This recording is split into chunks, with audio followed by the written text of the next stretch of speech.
ఇంత సమయం నిన్ను చదివించినోడు ఉద్యోగం వీడు ఏమ్మాయి అబ్బా ఉద్యోగం ఎవనోడు ఎప్పుడో చెడగొట్టేవాడు కానీ చదువుని మరి ఇంత ఇంత ఇంత ప్రయాణం చేయించి నీ చేత ఇంత చదువు చదివించినోడు ఉద్యోగం వీడంటే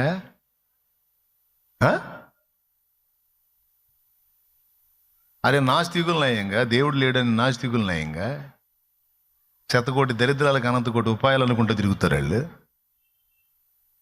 100 కోట్ల దరిద్రాలకంట లెక్కలేనన్ని కోట్ల ఉపాయాలు ఉంటాయంట. వానికి అంత నిరీక్షణ చూడు దేవుడిని నమ్మనోడికి. అట్లాంటి కూడా అన్నం పెడుతున్నాడు కదా.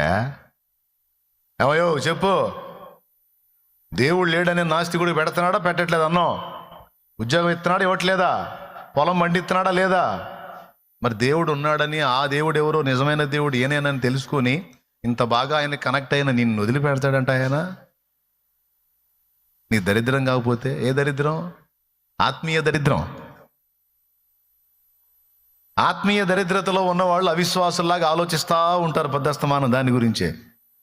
పెద్దస్తమానం అది కాదు ఆలోచన.